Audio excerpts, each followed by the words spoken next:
and welcome.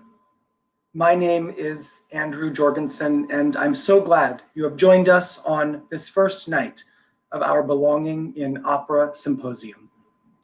For many of us, the last year has opened our eyes in new ways to the work that our field must undertake to realize the goal that opera can be for everyone, and to ensure that every person who joins us, whether on stage, backstage, in our offices, or in the audience, really feels that this wonderful art form belongs to them. I'm grateful to Opera Theater's board, led by our chairman, Naomi, and to our staff for their dedication to advancing our shared commitment to equity, diversity, and inclusion. I'm also grateful to Kim and Tim Eberlein for their leadership support of this two-night Belonging in Opera Symposium. We at Opera Theater are on a journey, dedicating ourselves both to learning and to action so that we may advance our EDI goals. We undertake this work at both the personal and structural levels.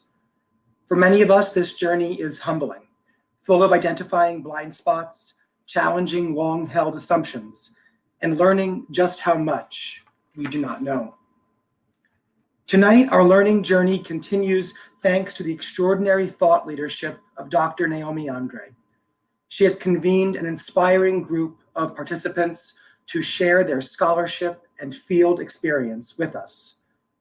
We are honored to turn our platform over to Dr. André on these nights and to have the opportunity to hear from leading scholars, artists, and administrators in our field, and to share all of that with all of you. I am also thankful to Washington University and the Center for the Study of Race, Ethnicity, and Equity for their partnership on these events. Joining us tonight from Washington University is Opera Theater board member Adrian Davis, who is vice provost and holds joint appointments as the William M. Van Cleve Professor of Law and Professor of Organizational Behavior and Leadership, and who is co-director of the Center for the Study of Race, Ethnicity, and Equity. Adrian has helped to guide much of Opera Theater's EDI work in these last months, and it's a pleasure to welcome her this evening. Adrian, thank you so much for being here with us.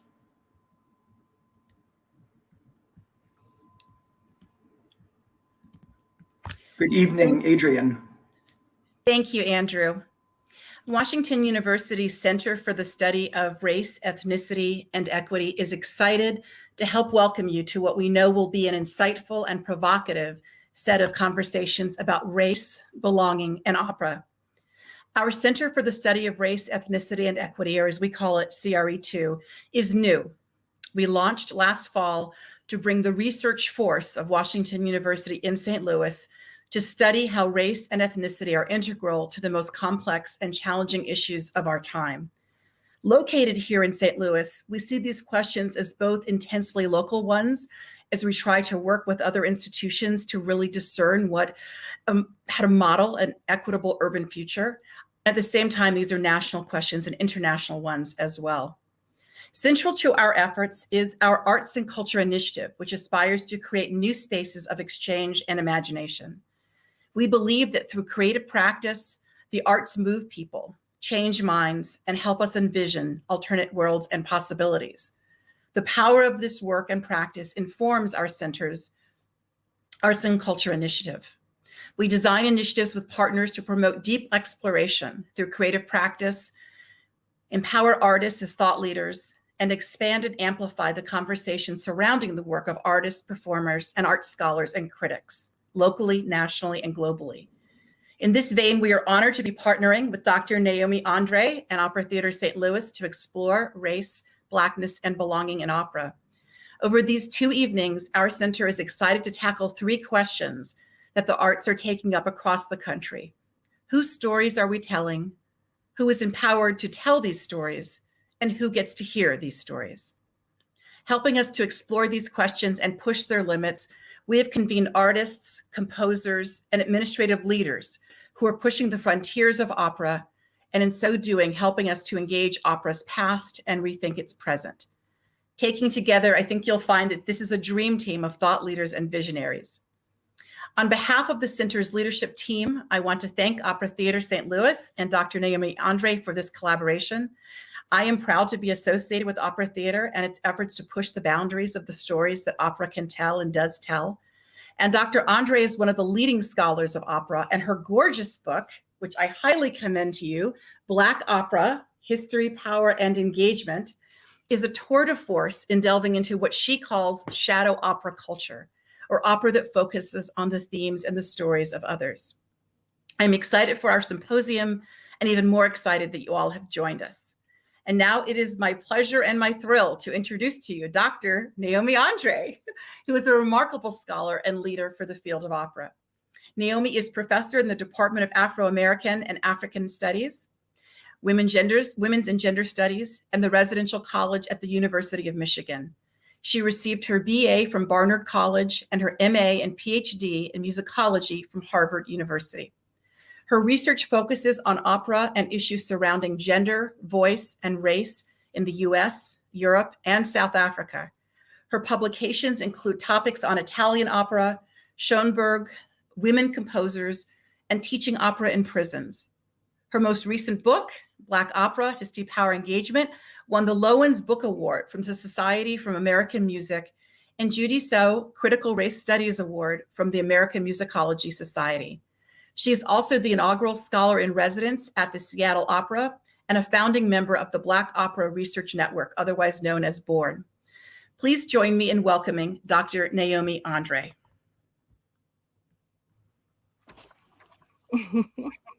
Hello, thank you so much for such a warm introduction. And I want to thank all of you for being here. Please accept my warm welcomes and greetings. I want to thank the Opera Theater of St. Louis and Washington University for this incredible opportunity to dream up a symposium that embraces inclusivity, a construction we're framing as belonging. As you've most likely noticed, we've named this event Belonging in Opera, Learning from Our Past, Engaging with Our Future. Our symposium might give you the impression that Black folks are fully integrated into the opera scene today. And while many strides have happened, this sense of belonging is far from being achieved. Though Black folks have been participating in opera since the 18th century, and who knows, probably before, we're still getting that research. From the 18th century up until the middle of the 20th century, opera was overwhelmingly and officially, legally, a segregated practice. Marian Anderson's debut as Ulrica in Verdi's Un ballo in Maschera at the Metropolitan Opera in January of 1955 is that moment we think of as the beginning of desegregation on the opera stage. From our own experiences, we know we have come a long way, and yet so much more needs to be done. Remember, we are still in the first generations of integrated opera. At Opera Theater of St. Louis, there has been a huge team behind the scenes putting this symposium together. And I want to spend just a couple of moments saying thank you, thank you. Critical to this work, as we've been planning this, is that we have had a very thoughtful and a multiracial group working together. A few months ago, I first met Andrew Jorgensen, the general director, who we just saw a moment ago, for the Opera Theater of St. Louis. And he brought his experiences of working with the progressive director Francesca Zambello at the Washington National Opera, at the Kennedy Center, and also several seasons on the artistic staff at the Metropolitan Opera. I was blown away by his energy and support in giving me such an open rein to talk with key members of his staff and make all of this happen. Nicole Ambrose Freber has been the glue connecting us. Moreover, we've had a really tight organization with Quentin Beverly, who has been involved in everything, and the wonderful work of An Lee and Chantel Incandela, jumping in to get the word out and to make sure that the many moving parts, and there are a lot of people popping in and out, the many moving parts of the symposium work digitally. From an early point in our planning, I have had the honor of working with Adrienne Davis, our central point person for Washington University, as she is vice provost, holds appointments in the schools of law, the Olin Business School, and is the founding co-director of the Center for the Study of Race, ethnicity and excuse me, a mouthful, the study of race, ethnicity, and equity.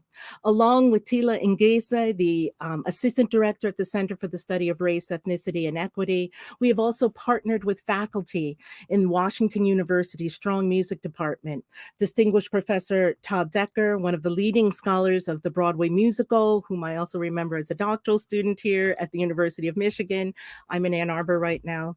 And Lauren Eldridge Stewart, an Assistant Professor of Ethnomusicology, whose research includes folklore, material culture, and classical music in Haiti. It has been wonderful to partner with the music department at Washington University.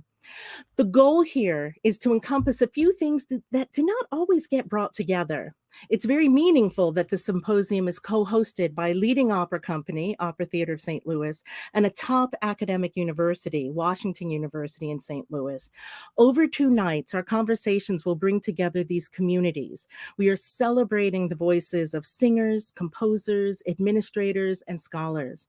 We will hear about the visions of top opera administrators, the challenges and triumphs of singers who embody Blackness on opera stages, and the new stories and experiences composers create for diverse audiences.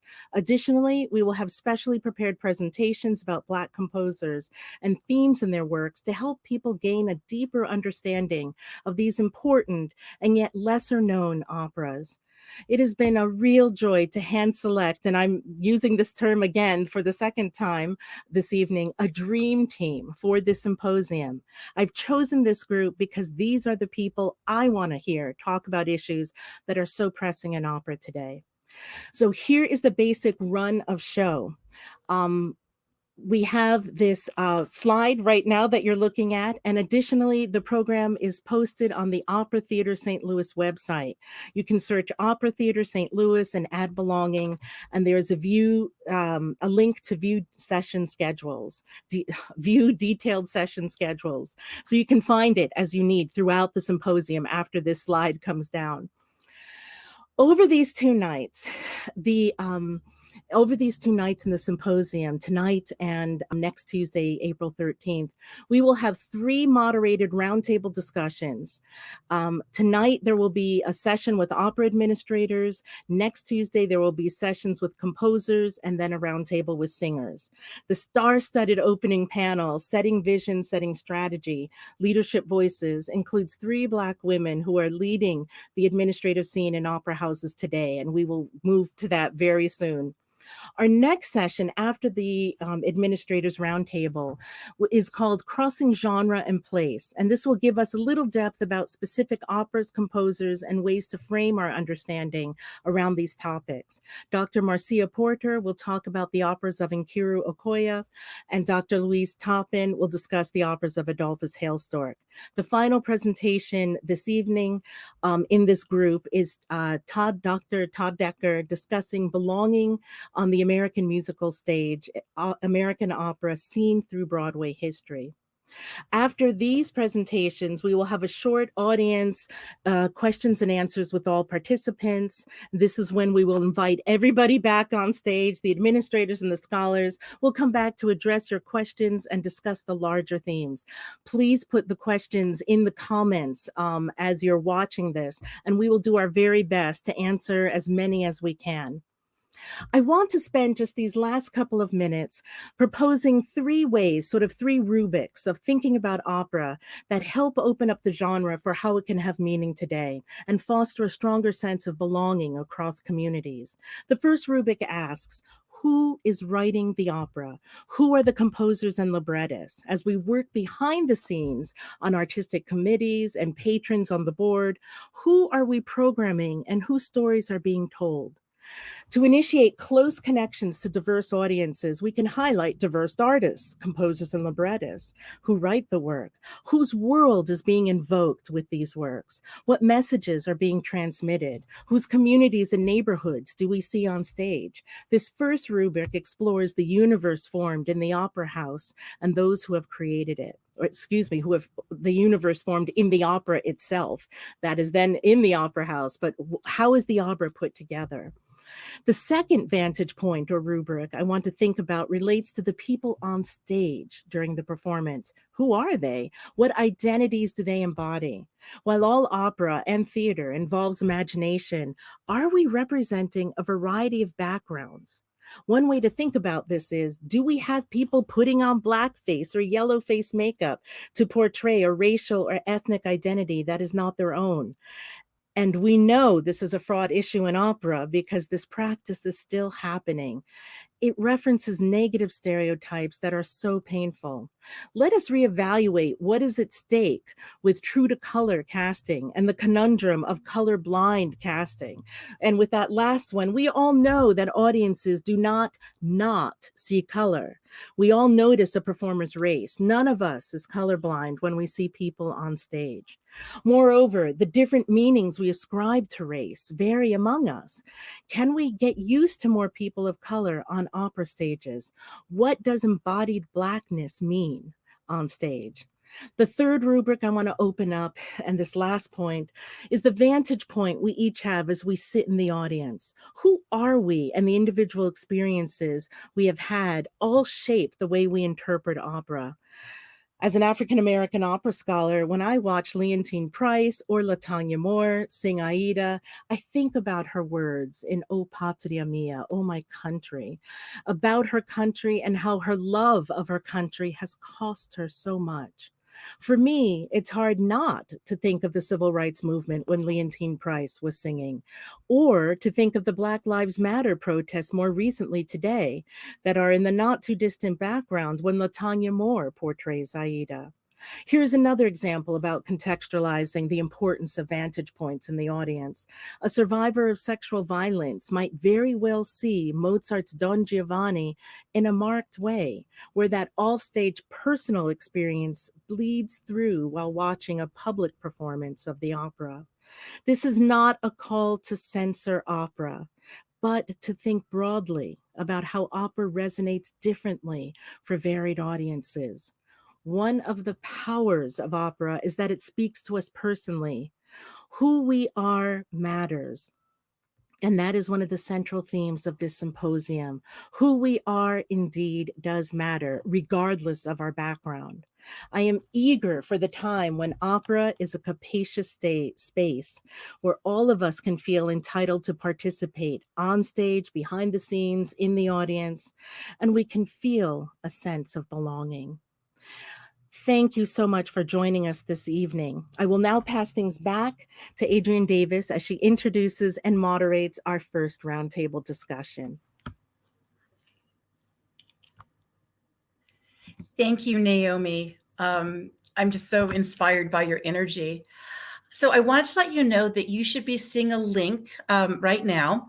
We invited these brilliant and provocative administrative leaders, artists, and composers to help us compile a bibliography or a syllabus for people who want to learn more about race and Blackness and opera. And these resources include scholarly, critical, and popular works, as well as, of course, music. So you can think of these as a few of their favorite things. So please check out this resource anytime, and we anticipate that it will grow over time.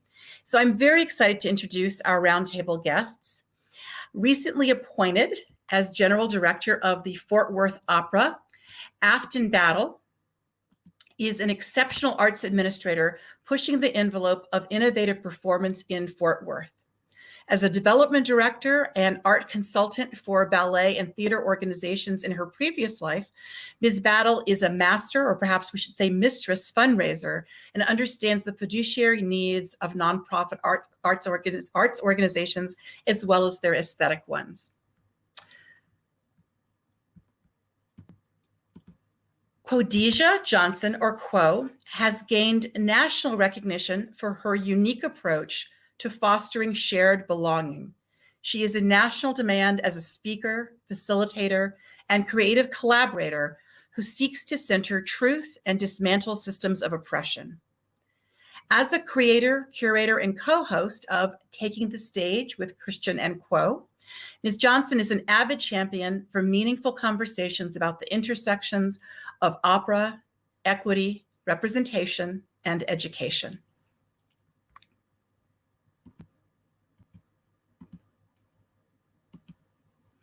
Marcia Sells became the first Chief Diversity Officer for the Metropolitan Opera this year in 2021, charged with moving the Met's diversity, equity, and inclusion programming in collaboration with all divisions to realize the goals of the Met. She previously was Associate Dean and Dean of Students at Harvard Law School and spent over 13 years at Columbia University, first as Associate Vice President, Program Development and Initiatives for the Office of Government and Community Affairs, and then adding Associate Dean in the School of Arts for Outreach and Education at Columbia. So let's jump right in. Across many parts of society, the question of canons is under contest right now. In museums, in literature, for those of us who teach, in curriculum, and certainly opera has been a major part of this very difficult but much needed conversation. So I want to ask all of you, is there something that we can think of as a Black canon of opera? Should there be one? Should we be aspiring to that? Or is the very idea of canons something that we are trying to challenge? Who wants to go first? I'll jump in. First of all, thank you so much, Adrian, for hosting, moderating this important conversation. Thank you, Naomi and Opera Theater St. Louis, for giving this platform for this time and this conversation. The Black canon, should there be one, there should most definitely be a series, or we should prioritize. We should, as arts administrators, as those people in positions to commission pieces, to program pieces, we should be prioritizing the voices of Black composers, of modern day Black composers, those Black composers who are yet still living. We should also be prioritizing the voices of Black composers who have passed on, who are our ancestors. We should be prioritizing these voices and this music because they are telling a story from the perspective of the Black experience. And that is truly the only perspective in which we should be experiencing Black stories. Porgy and Bess, everyone's love-hate relationship with it. I love it because it allowed me the opportunity to travel this country and this world, really, performing that and meet some of my closest, dearest friends. However, it is a dramatization of a Black experience by white men. So it is not at all, and I think we all realize this, by any stretch of the imagination, realistic to even the Galah people's life and lived experience that they are portraying. So should we prioritize these voices of blackness, of Black perspectives, of Black lived experiences? Absolutely. But in that same voice, or in that same breath, I will say, while we prioritize those voices and prioritize those experiences and prioritize those pieces to be presented, to be commissioned, we should also prioritize the casting of Black folk in non-Black pieces. We should prioritize seeing a Susanna, Carlisle Floyd Susanna, as a Black woman. We should prioritize seeing not only an Aida as a Black woman, we should prioritize seeing an entire cast of Aida as Black folk. Because there's a whole thing about colorism in that we actually don't even tap into. So yes, we should celebrate and prioritize these voices who can truly build an epic memoriam of just like Black experiences and music and add to what is already there. But we should also continue to prioritize seeing Black folks on stage and what this industry refers to as traditional opera. Thank you. Thank you. I'm just going to kind of go around my little Brady Bunch screen here. So, Quo, what do you think? And I'll keep it in Texas for a minute, right? So we'll go from Fort Worth right over to Dallas. So, Quo, what do you think? Yes, I echo Afton in sharing my gratitude for the opportunity, one, to share space with these beautiful, amazing Black women who are sheroes in my life, and to all of you for allowing this platform and this conversation. I believe that, yes, we should prioritize voices and the direction of stories that come from the lived experiences of those who actually live it. Otherwise, we move into secondary and tertiary and incorrect representation of lives, and we don't get to entertain ourselves by telling ourselves stories about other people's experiences because it's problematic. I believe that even as we start to prioritize Black artists, Black composers, Black voices, that we do not separate it, but we uplift it. So yes, there should be Blackness in the canon. Should there be a separate Black canon? There will be for us within our community. There will be things that we know that these are a go-to. There will be pieces within our Black community that we will have, but within all of opera, there should not be a separate canon. That separation becomes problematic because we're in systems in which we have false hierarchies. So in this, yes, Blackness should be in the canon. Blackness should be throughout the canon. Blackness should be woven into the orchestration of how we start to move this art form forward and how we start to tell these stories. So all of this, yes, but not as something separate, something that is there because it has been there. We have been there. You said that we're in Texas. I always acknowledge I'm on the land of the cattle, the Wichita, and of the Comanche sovereign nations. I always acknowledge that I'm a descendant of people who were forced into enslavement. We have always been here. And so therefore our stories, our voices, our beautiful experiences in our community should also remain traditional as well as forward-looking in opera. I think the way you put that is really beautiful. And now you have me dreaming about a world in which young Black children grow up, with a couple of their favorite hip hop artists, some of their favorite jazz singers, and some, as you said, some go-to operas as well. Absolutely. Marcia. Hi, thank you. Again, I echo to the gratefulness for being a part of this amazing panel. And thank you, Opera St. Louis for Theater Opera of St. Louis saying, yes, this is an important conversation to have about belonging in the opera.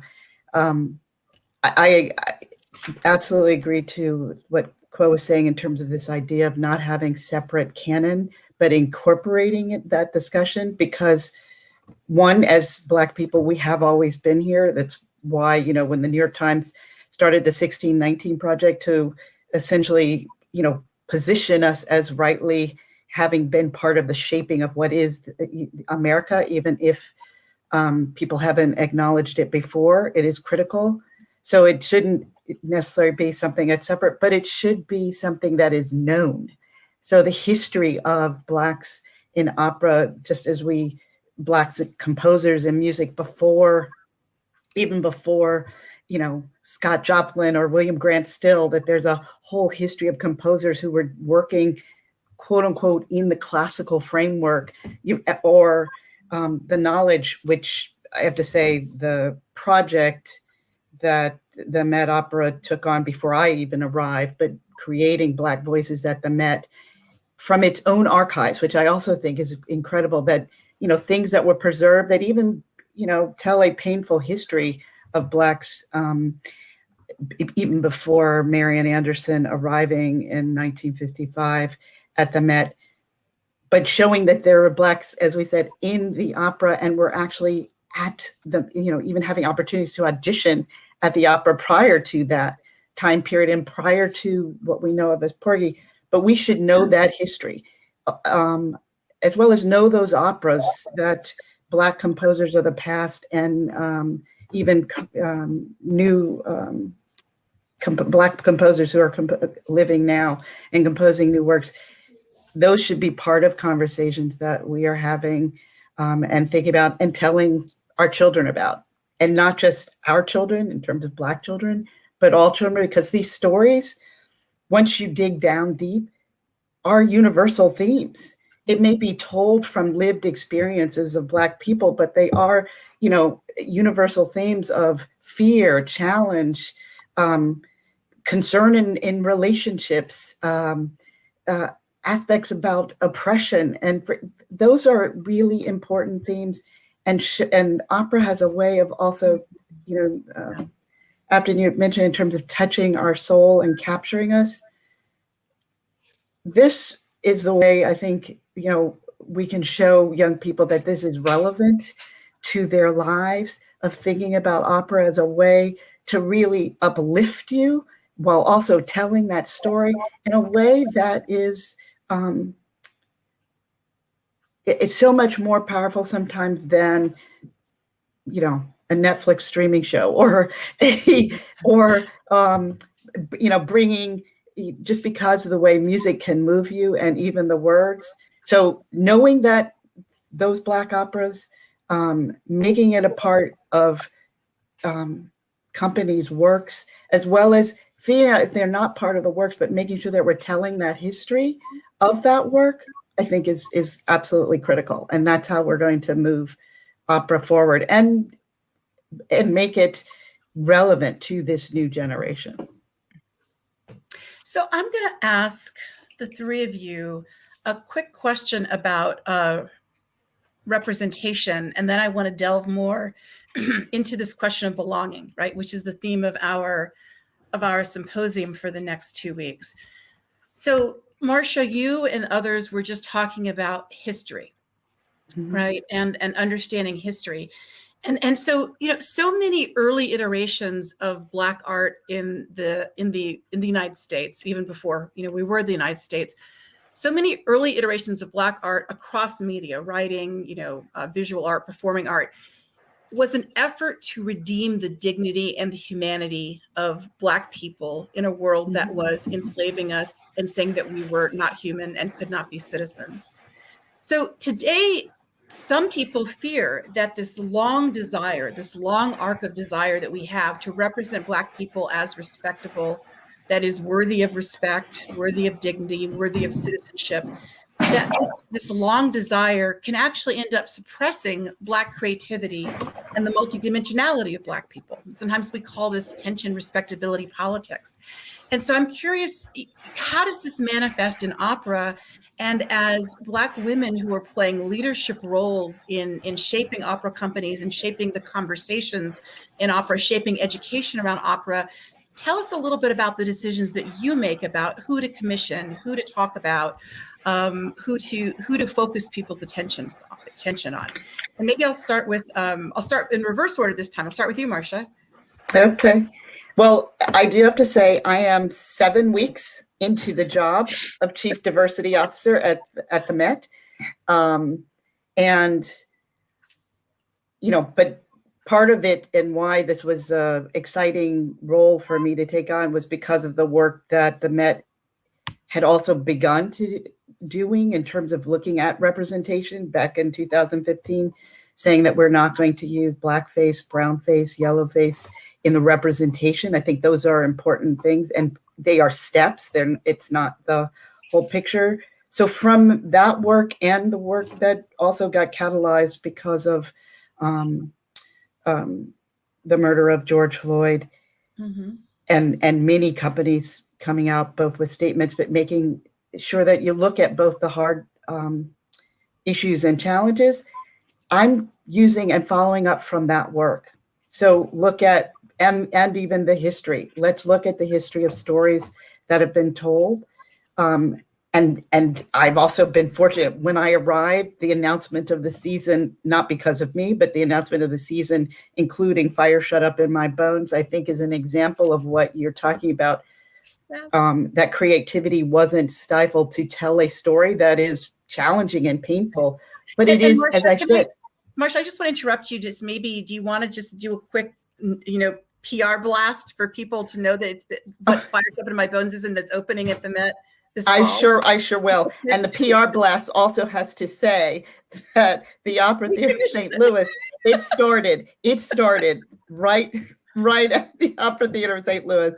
And it is a collaboration, co-production with the Met Opera, but it had its premiere 2019, telling the story, based on the story by New York Times writer Charles Blow, memorializing, and giving the story of his life, and then Terence Blanchard picking it up and saying, this is indeed a story that matches what opera, as I said, what opera can do. But it is also, I think, a fine example of what you talked about in terms of not just focusing on, quote, what looks respectable, but it's about what is real, what has happened, a lived experience of a person, and the things that shape and move someone to, what often happens in opera. It can either be the sad death, or it can be the sort of triumphal transformation. That's what this opportunity is. And I think if we only focus, quote, on what we think of as, quote, respectable, we can lose our humanity. Because I think some of the struggles that many of us may have faced, but I'll say for me personally, the idea of you always have to be the best, you have to work 3 times harder in order to get your due, that's a lot of weight that people have to carry, as opposed to, let's talk about us as people, and that we fail, we then get back up and we figure it out.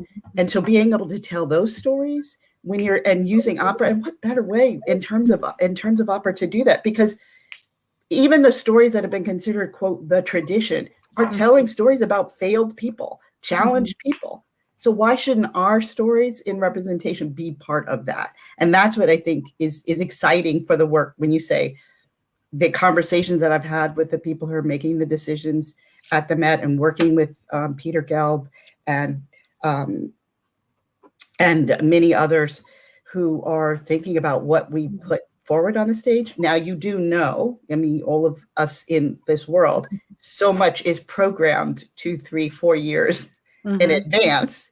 And also what it takes to create an opera takes time. So these conversations are taking place now. Right. Some won't see fruition for another 2, 3 years, which I know can be a challenge for some people. But the same is true with the Broadway stage. It didn't, shows are not just booked. Oh, I think I want to do a show about this, and so next week it goes up. Hamilton goes up. Right. There's many years in the making, but I still think that's why it's so important in this moment right now, so that we're putting those seeds in place for, 23, 24, 24, 25. I think that's exactly right. And I'll kind of do a little play on words. And I believe, so this was the trifecta we're talking about. This is the opposite of Porgy and Bess, right? Which, one of you said was, done by 2 white men. So this is an opera that is, the composer is an African-American man, Terence Blanchard, right? Who, if people don't know him as a jazz opera composer, they probably know him from scoring Spike Lee's films. Right. The librettist is Casey Lemons, a Black woman director and writer, right? Many people know her from her direction of East Bayou. And it's based on a Black man's story, right? Charles Blow. So this is trifecta. And I think it's the first Black composer maybe to debut at the Met. This is the first commission and work of a Black composer and story of Black writer, all on the stage of the Met. Yes. So I want to say to everybody, normally we would say, meet me in St. Louis. I think we want to say, let's all meet at the Met in the fall to see this opera. So yes. Ko, what are your thoughts about this respectability, creative tension? Respectability, politics, tone policing, all those things are tools that were created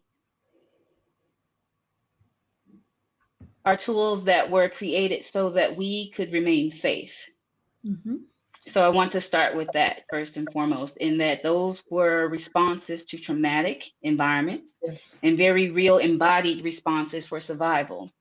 So if we are in an environment where we are continuously expecting people to be respectful, to be respectable in order for us to acknowledge them, then we have to acknowledge the trauma that we are causing onto others, and the ways that shows up in the stories that we watch, the stories that we tell, and then how we tell those stories. Respectability is a tool for those who are power hoarding and who believe that they have a right to comfort white supremacy culture norms. Therefore, in order for us to get Wait, you have beyond. to say that again. Wait, you have to say that again, because that was just me. So you have to say that again. I don't know. That. It's a matter of fighting power hoarding, and power hoarding is a tool that is used to protect people's right to be comfortable. I have a right to be comfortable around you. I need your hair to look a certain way. I have a right to be comfortable around you. I need you to use a particular type of dialect or language, or get rid of your accent. I have a right to be comfortable around you. I need you to call me yes, ma'am. I need you to get on the other side of the street. I need you to not be so passionate and so emotional about the experiences that you're sharing, even though they're your own experiences, right? I need you to start to adhere to these supremacy culture norms. There are white supremacy culture norms or culture characteristics. Timo Okun, thank you for that, that go into play because we are in an environment that does not acknowledge our humanity. You have to lose part of your humanity in order for you to rob the humanity of others. And so as we pay attention to what should be considered as respectable, understanding that it came out of, again, this trauma-informed response to how we remain safe. Right. In order for us to combat that, it is necessary that we show up as our full selves. We are not a monolith, and we have so many beautiful experiences. And so we have to create environments where we actively and intentionally uplift those experiences. At the Dallas Opera, we're having conversations about what it means to move into a holistic celebration, what it means to support, to celebrate, to appreciate the full self, and not just pick and choose what little things we want to pay attention to and what we want to support and celebrate when it is beneficial for us as an organization, but when it's beneficial for us as individuals. When is it okay for you to be Black in this space? When you need to talk to a donor? Is it okay for you to be Black in this space when we're dealing with BLM and when we're dealing with George Floyd, when we're dealing with Breonna Taylor? Is it okay for you to then tap into your identity? Is it okay for you to tap into your identity when we're talking about family characteristics? Is it okay for you to bring your lived experience into the space and how you engage with your family, how you engage with stories that are not just about trauma? So as we look at respectability politics and understanding, again, it's a tool of oppression, the ways that we combat this by acknowledging our humanity, by creating environments where it's okay for us to be human, just as Marsha said. We're nothing else, no more, no less. And to adhere to environments or expectations that do not allow us to uplift, that robs everybody in the space of what it means to truly connect through this beautiful art form. I believe that for us to fight this respectability politics, right, tone policing, all these things, we have to look at the very nature and the core of the work that we're doing. I say so often, taking the stage with Christian and Quo, that this is opera. Opera is plural of opus, which means many works. So as we put together many works, we can put together many experiences, we can put together many stories, we can put together many types of representation of what it means, not just to be Black, yes, to be Black, because that's why we're here, right? We want to acknowledge that, but what it means to be a human being with human experiences as we connect and engage from one person to the other. Thank you so much. So Afton, you are up, and then after that, we're going to have probably just about 8 or 9 minutes to talk about belonging. So that's what we'll wind up with. Oh yes, I will dive in quick. So this for me kind of centers around Dr. André's second rubric of people on stage, right, and embodying Blackness. And from my perspective and from where I sit, listening to Quo speak about being a human and addressing the trauma and bringing your whole WHOLE self to the stage, to the workplace, to an event, to everything in which you are creating and or representing yourself first and foremost, is by all means tailored. It is coached. It is sometimes policed, by those individuals in the position that put you there, right? And I speak from a place where I have been there as a young artist, singing for a company and being coached on how to behave or present myself at a donor cultivation event, or, this, that, and the other. And as a full grown person, leading the charge as a development professional, being policed in how I should address a board member or, a particular donor. So all of this creates this trauma that does not allow us to be our whole authentic selves. And that's just me talking from a perspective of an administrator. So then we flip that to our colleagues who we ask to join us on stage, who we ask to join our companies for a brief period of time. And in that brief period of time, we ask them inadvertently, we don't say these words outright, but we ask them with our actions, with our unsaid words, to put themselves into this box, to police themselves, to present themselves in a certain way personally, and then we ask them to carry that on stage in their character. We tell the wig and makeup people to lighten up the face. Don't white it out, but just lighten it up. Do something with the hair. So we don't say the words, but we do the actions, and those actions are worse than the words. And so, it does create this trauma, and I cannot speak for anyone except myself, but imagine how, if I were still performing, I would feel carrying that weight of this baggage that others have placed on me because they wanted to be comfortable. They had the right to be comfortable. And so that trauma just bleeds into all of these other places. And, yes, it is us fighting to embody our Blackness in every way that makes people uncomfortable, but I'm hella comfortable in my Blackness. And so I can't, necessarily be all that concerned about your uncomfortableness.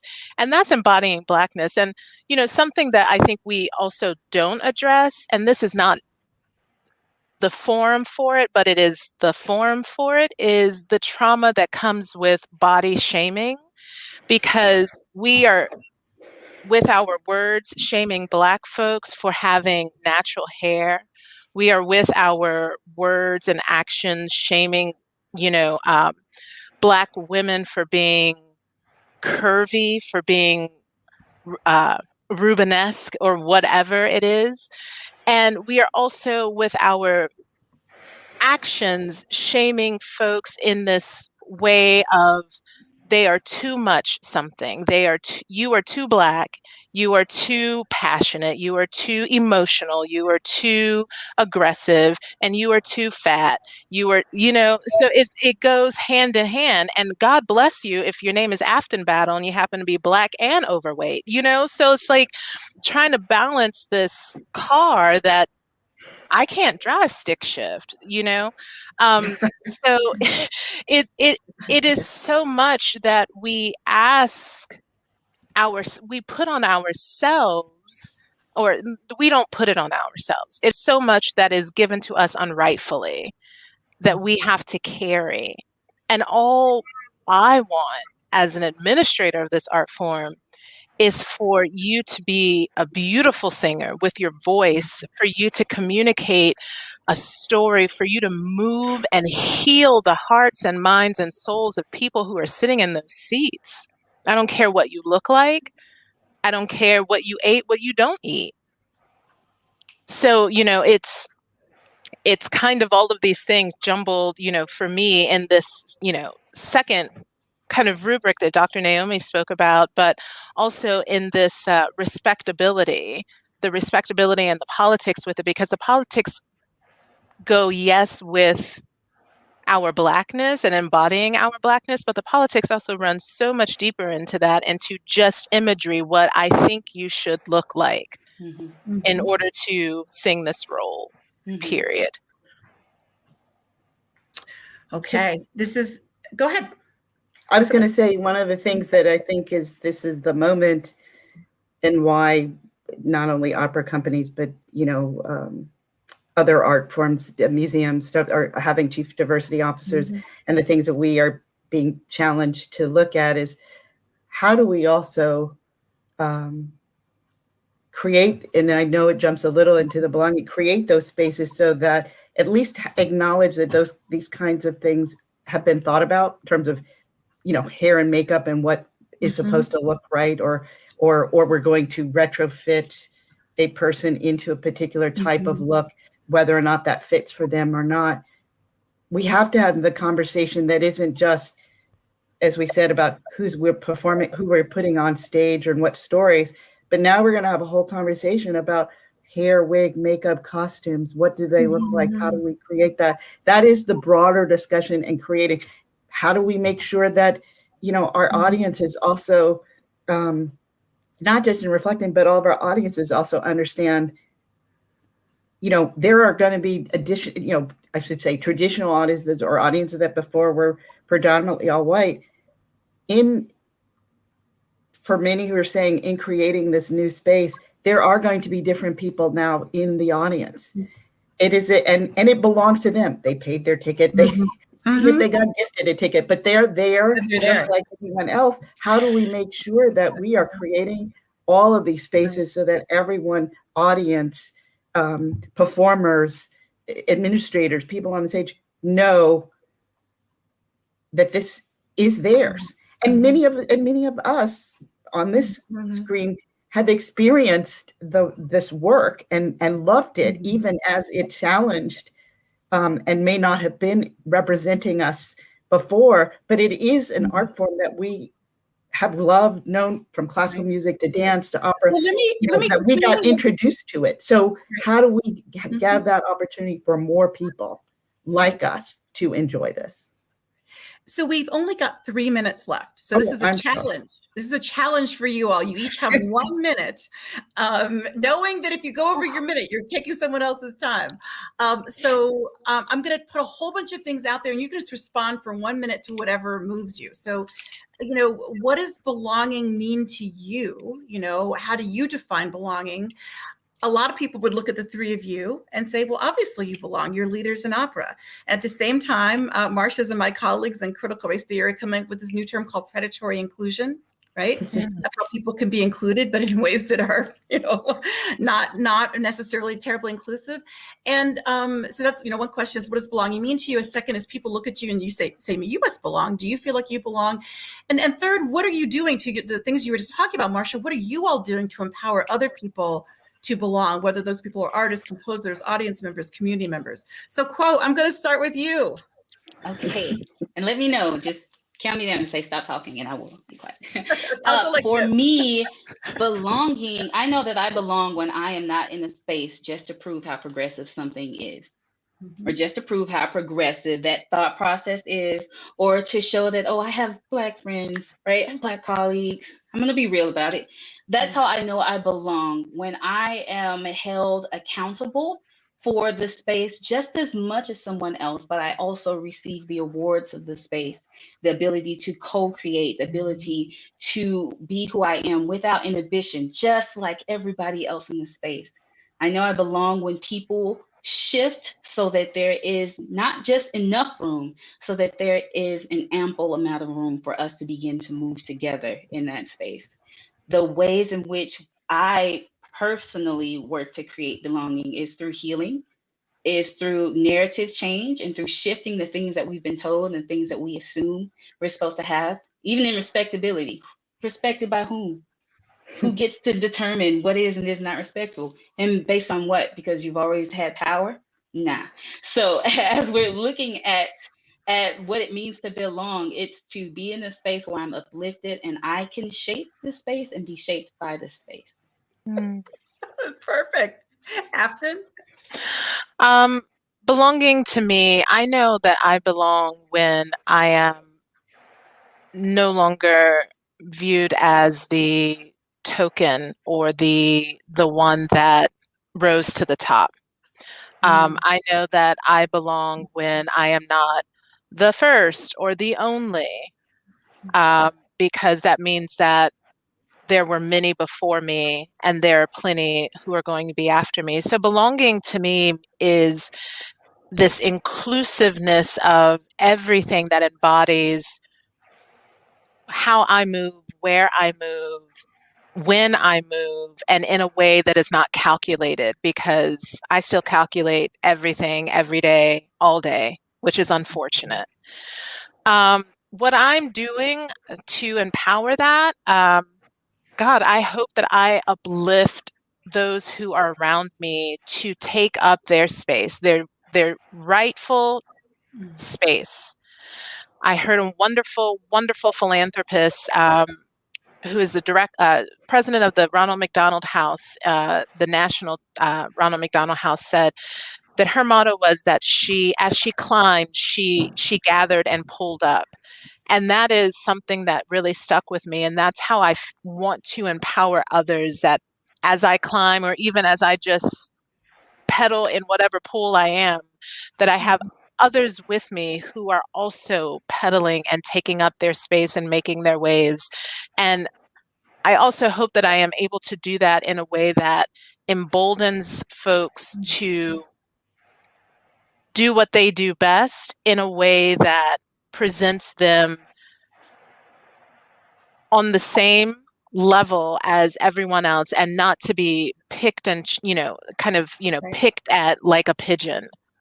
Right. Well, that's a wonderful, horrible image, but yes. And so, Marcia, we're over time, but I want to make sure that we give you your minute, just to talk. And you are, you and Afton both started this year, but I think you're even more recently in your position than I think Afton is by a few weeks. February 22nd. Yes.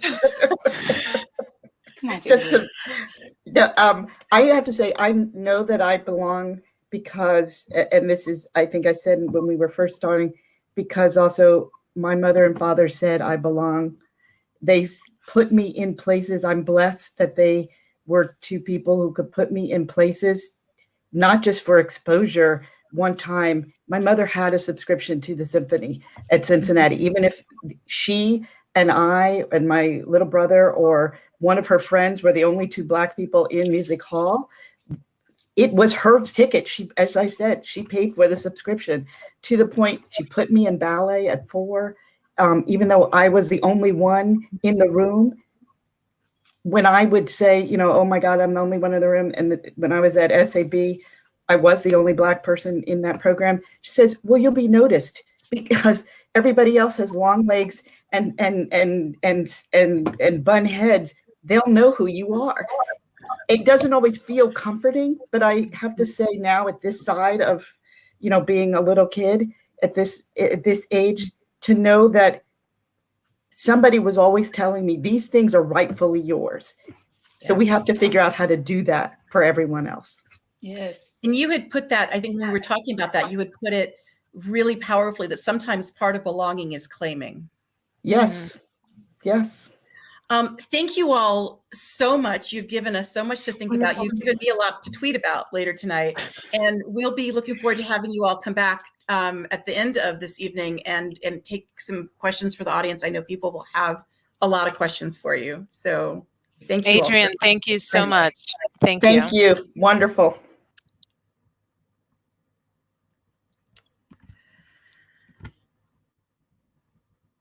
Okay. So next, we are very excited. My head is still spinning. So we're excited to welcome 3 leading scholars with presentations that cross musical genres and places. Joining us first will be Dr. Marcia Porter, who is an award-winning soprano and a professor of voice at the Florida State University College of Music.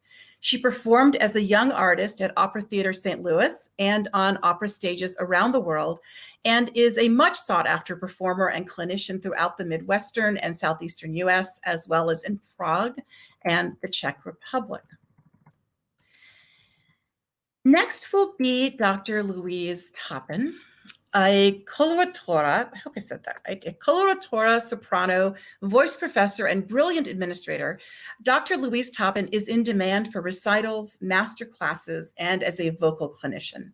She founded the George Shirley Vocal Competition that highlights singers and composers and promotes African-American art song. As the director of EDAMIS, she oversees scholarly editions, a recent publication on Florence Price, and recordings, including upcoming recording of songs by Adolphus Hailstork.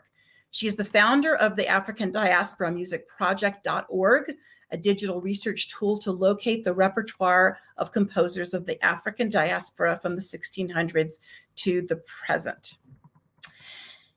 Dr. Todd Decker is going to conclude us, and he is the Paul Tietjens Professor of Music and Chair of the Music Department at Washington University, St. Louis, a specialist in Broadway and musical theater. His research includes topics on race and representation in opera. He is a prolific scholar. Dr. Decker is in demand as a lecturer and has published 4 books and multiple essays, articles, and book chapters on popular music and media in the US from the 20th and 21st centuries. Currently, he serves as the editor of the journal American Music. I look forward to their presentations, and I'd like to now turn the program over to Dr. Porter. Well, hello, Adrienne. Thank you so much for that wonderful introduction. And it was such a treat to hear my colleagues talk during the roundtable discussion. This evening, I am going to talk to you about the music of Kiru Okoye. Kiru Okoye was born in New York to an African-American mother and Nigerian father. She was raised primarily on Long Island and spent her early childhood traveling between the United States and Nigeria. She began writing music at the age of 13. Dr. Okoye studied piano at the Manhattan School of Music Preparatory Division and majored in composition at the Oberlin Conservatory of Music and completed additional studies in piano and West African culture. She received her master's and PhD from Rutgers University, studying with the composer Noel da Costa. Okoye has received numerous commissions, awards, and honors from such organizations as the NEA, Opera America, ASCAP, American Opera Projects, John Duffy Composer Institute, the Walt Whitman Project, and the Virginia B. Tolman Foundation, to name a few. Her work has been recorded by the Moscow Symphony and the Dvorak Symphony Orchestra. She is profiled in the Rachel Barton Pine Foundation Music of Black Composers coloring book, Routledge's African American Music and Introduction, and the Oxford University Press Anthology of Piano Music of Africa and the African Diaspora. Next slide, please. Okoye's musical style is a blend of influences, including her own West African and African American musical heritages, particularly gospel and jazz. She writes in styles that include opera, theatrical, and symphonic mediums. A definite musical thumbprints of her style are syncopated rhythms, jazz and gospel infused harmonies, and the demands that she makes on the voice, particularly the soprano voice. Her works both document and celebrate the African American experience. Next slide, please. Tonight, we're going to talk about several of her works, the primary work being the opera Harriet Tubman. It's a 2-act theatrical work that tells the story of how a young girl who was born into slavery became Harriet Tubman, the legendary Underground Railroad conductor. The story is loosely based on recent Tubman biographies and is told in the context of Tubman's relationships with her family and community. The work carries the universal themes of sisterhood, courage, and sacrifice. Harriet Tubman, When I Crossed That Line to Freedom, was commissioned and produced by the American Opera Projects with generous support from the National Endowment of the Arts Artworks Grant and premiered in 2014. Throughout Harriet Tubman, we hear many of Okoye's musical traits and influences. In the first example, we will hear a string quartet followed by a chorale. Think church anthems and music of the classic era. Pay particular attention to the text, which says, "All day we work in the fields and then are told to go to church. The pastor says, those who do evil to others, God will send to hell." Play slide, please.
spirituals, or the reference to them, is found in the next example taken from the end of Act 1. Spirituals are a form of folk music that grew out of the American South and are reflective of the experiences of slaves. Many spirituals contained coded messages that informed slaves of the news on the plantation, attempted escapes, directions to the next safe house or stop on the Underground Railroad, or potential dangers. In this example, Harriet says, when the old chariot comes, she's going to the promised land. In other words, she's planning another trip north or escape. Play slide.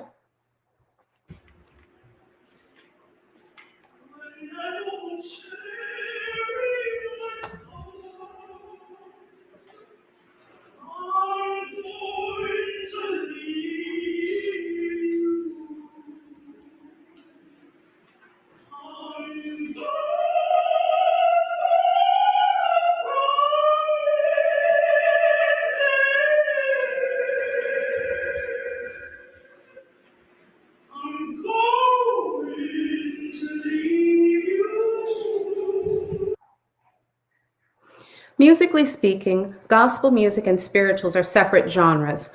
One grew out of the sacred church tradition, and the other out of the experiences of slaves in the American South, as previously mentioned. Although Black spirituals use stories from the Bible, their purpose was multifaceted: a balm for the weary, a source of news, and a source of coded messages for those who understood them. Gospel music as a genre began growing in popularity in the 1930s during the height of the Harlem Renaissance.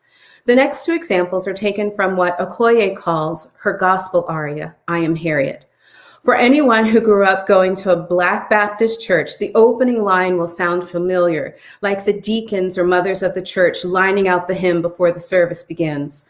You will also hear the syncopated rhythms of the orchestra, which is reminiscent of the piano or organ or percussion in the ensemble at the church. The example ends with well, well, and ma responses that are testimonies in and of themselves or signify agreement or affirmation of what has been said. In the second example, we will also hear some blues harmonies. Play slides, please.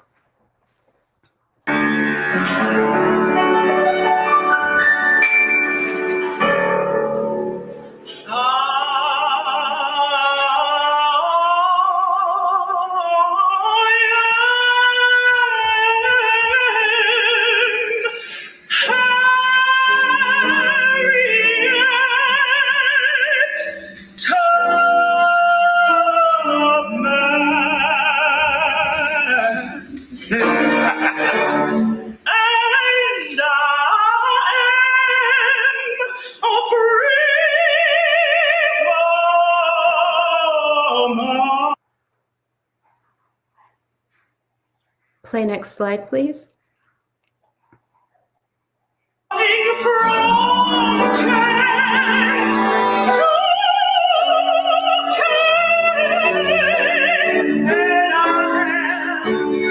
Hidden holes, trekked through swamps, half starved, half crazed, with rollers and dogs that chased me. Thought I would never make it.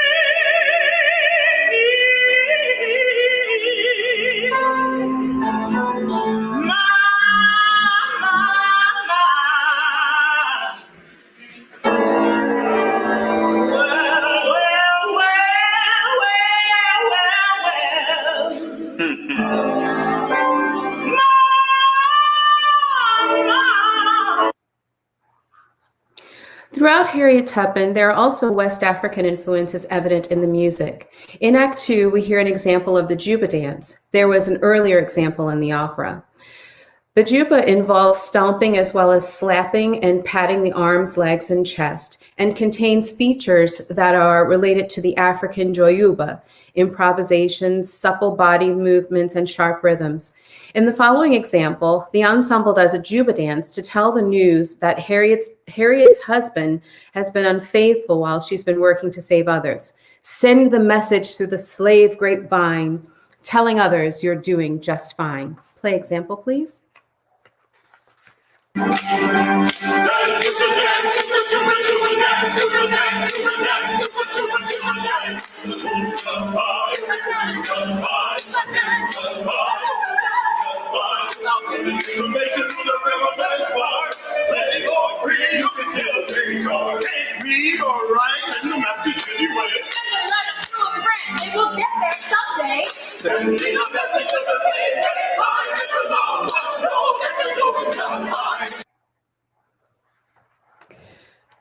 As with Harriet Tubman, much of Okoye's work is commissioned. This allows her to write contemporary concert music that is accessible to diverse audiences.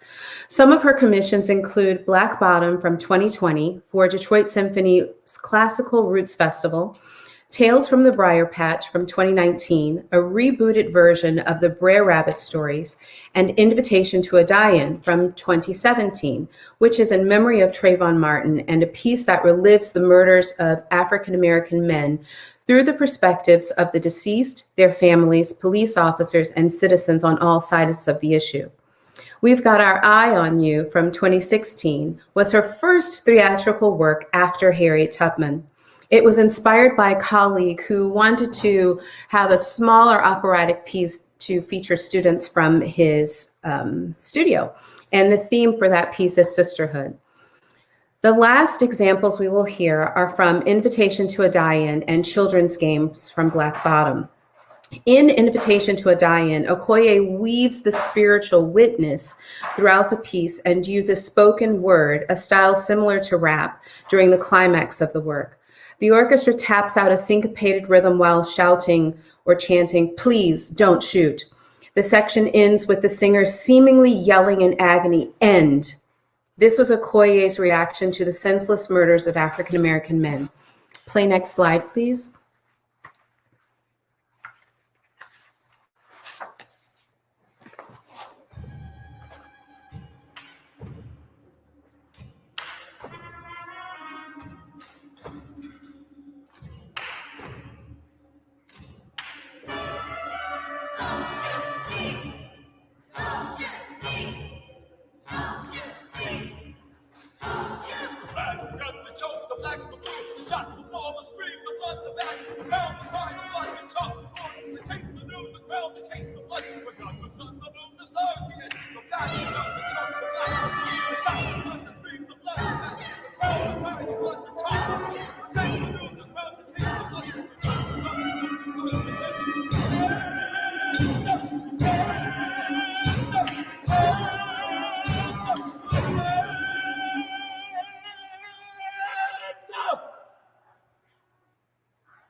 Black Bottom premiered March 7th, 2020, and was Okoye's last work to receive a live performance before COVID-19 shut everything down.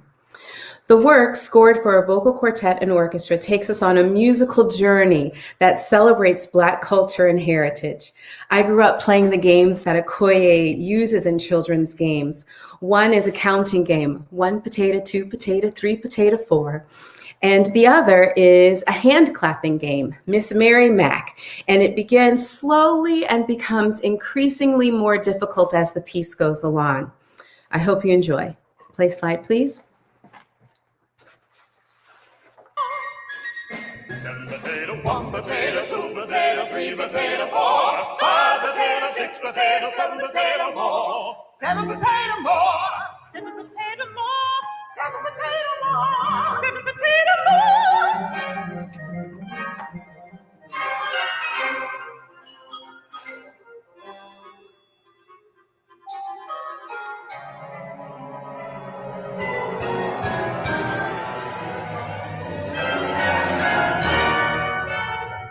Miss Mary Mac, all dressed in black with silver buttons, all down her back.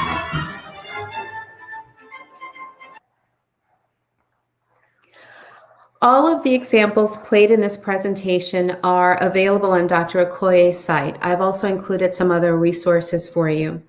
I hope this brief overview of Dr. Okoye's work will inspire you to learn more about her music and possibly commission something. I thank you so much for your time and hope you've enjoyed this presentation.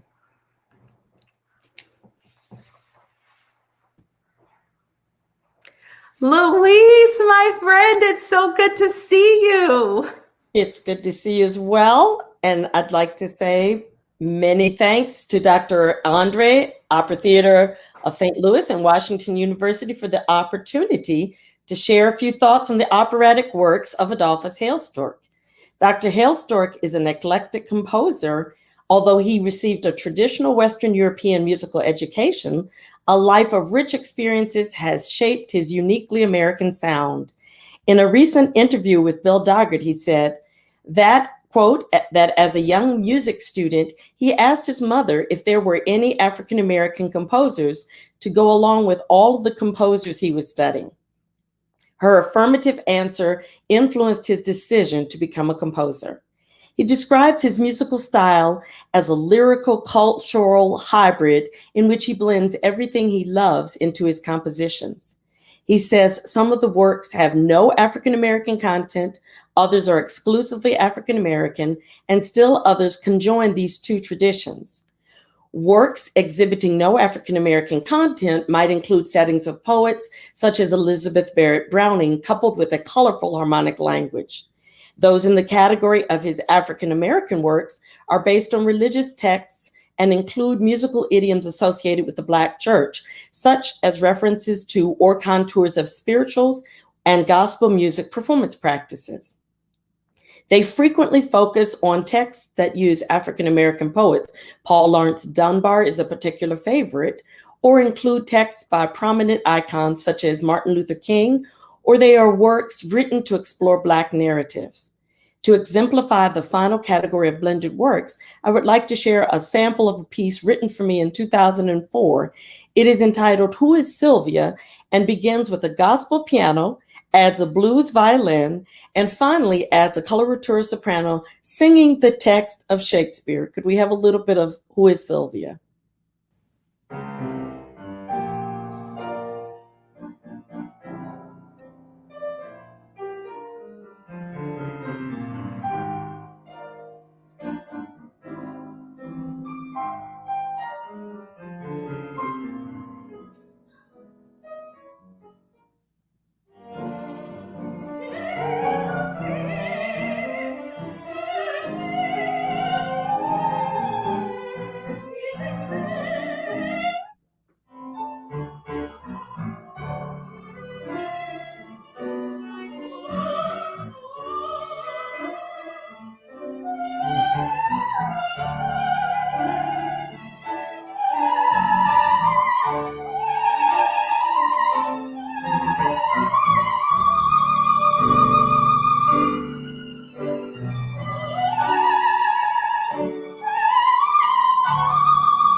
His compositional approach is derivative of those he studied with formerly. Composer Bill Banfield describes his compositional process as organic, in that it has its genesis from the hundreds of musical cells he has created, collected, and stored. New works are then grown from those cells into an extended work. Can we go back to the previous slide, please? Hailstork studied composition at Howard University with Mark Fax, where he earned a bachelor's degree. He was one of a handful of African-American composers who studied with Nadia Boulanger at the American Institute in France. He completed a master's degree at Manhattan School of Music, where he studied with David Diamond.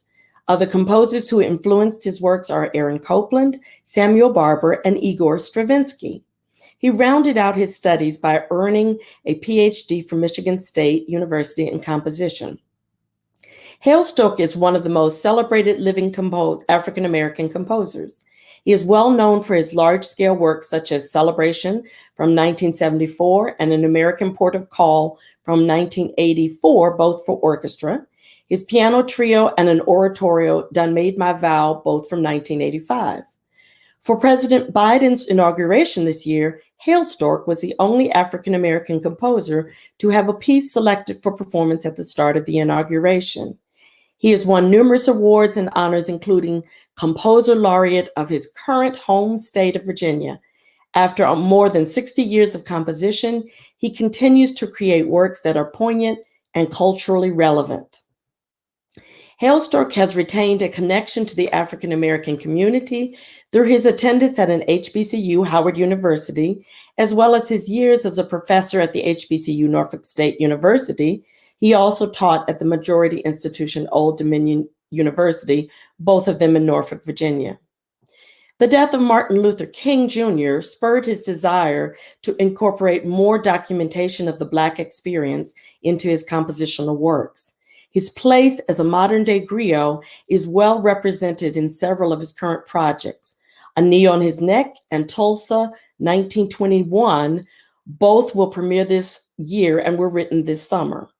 The New York Times called his concert aria for baritone, Nobody Know, a short opera, and consequently, he considers that the new concert aria, Tulsa 1921, might likewise be considered in that same vein.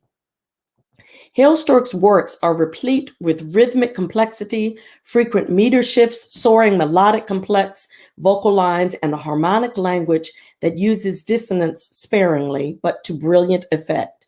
The music is beautifully crafted with haunting melodic lines. Most of all, the music always sings. As the composer explains, his goal is to write music that will be performed and not sit on a shelf. His compositional output in opera includes 4 works. The first, next slide please, Paul Laurence Dunbar, Common Ground. Hailstork considers a stage song cycle because there was no libretto. It was commissioned by the Dayton Opera Company in 1995. According to the Dayton University Dunbar site, this was conceived as a theater piece. The original intent was not to present a chronological representation of Dunbar's life and career, but something more closely related to an impressionistic representation of his work. 13 poems are used, with 2 being used at the beginning of the work and reprised at the end. It is a pastiche of love that is attentive, passionate, and playful, but then it turns its attention to the sacred as well as the secular. These 2 elements are intrinsically bound together in the Black community. We'll hear about 30 seconds of this piece.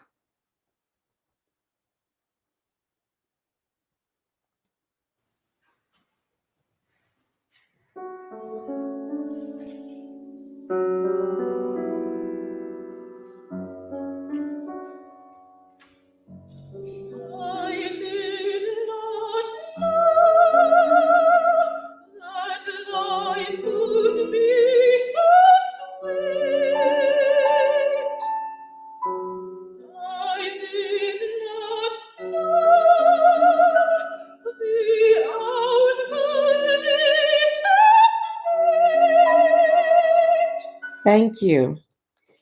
The second opera is Joshua's Boots, which was commissioned by the Opera Theater of St. Louis and Lyric Opera of Kansas City in 1999. Set in 1878, Joshua's Boots is based on extensive research into the real Wild West, specifically the recently rediscovered historical importance of Black cowboys and the all-Black Buffalo Soldiers in the opening up of the country. The opera is a real Western, complete with saloon singers and dancers, cowpokes, and cowboy songs, and life on the long, lonely, and dangerous cattle drive. It was written for experienced high school or college-age young people to perform alongside adult professionals, and is scored for experienced youth orchestra players. It is aimed at middle school and high school audiences and their families. Could we hear a little bit of this, please? And they hacked up all our leather with their hatchets, or the saddle, or the harness, and set the place afire. Oh, Mama, before I knew what happened, forwards.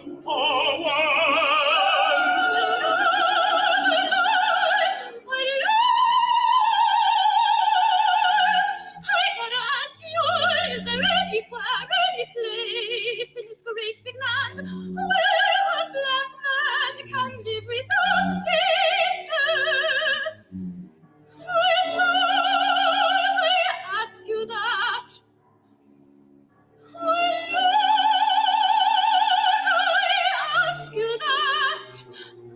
Mama, oh Mama, I threw my sharpest chisel at the biggest one. It was Mr. Kirby.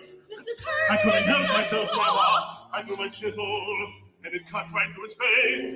I saw him fall, and then I ran. Thank you.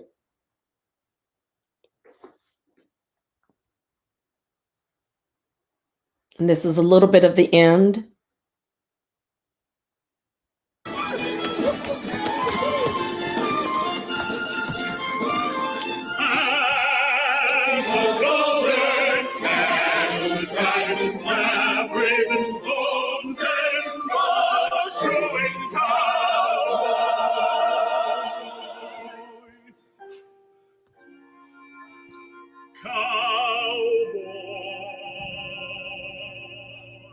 Thank you so much. The third opera is Robeson, which was commissioned by Trilogy Opera Company in 2004. Paul Robeson was an athlete, lawyer, actor, singer, and activist, and today remains one of American history's most enduring figures. Using the songs of Black America as well as folk and art songs from around the world, Robeson exposed and celebrated the struggles of all those disrespected because of the color of their skin or their particular political interests. Could we have a little bit of this, please? A little bit of a courtroom scene.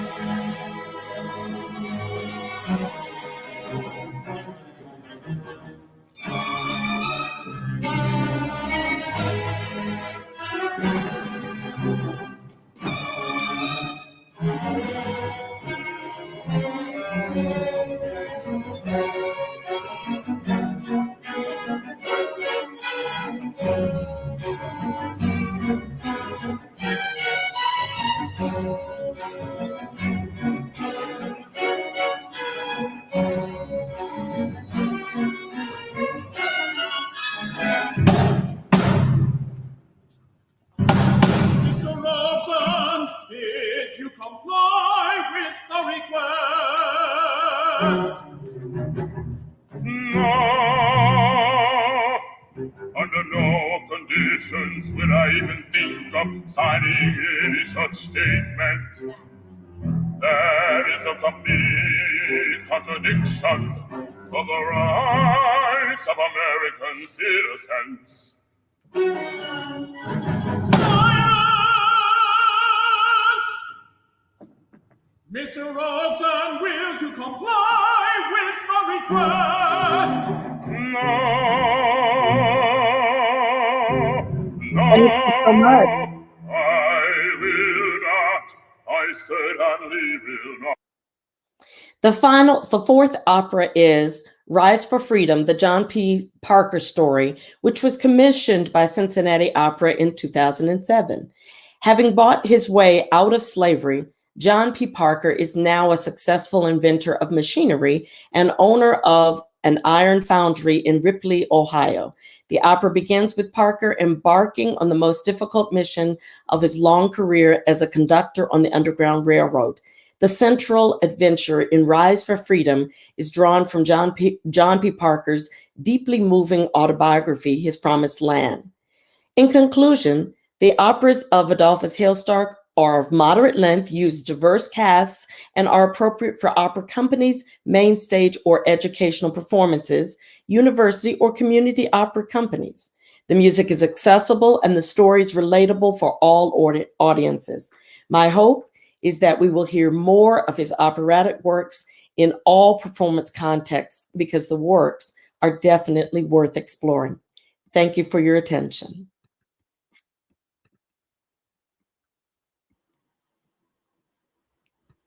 Hi, Louise.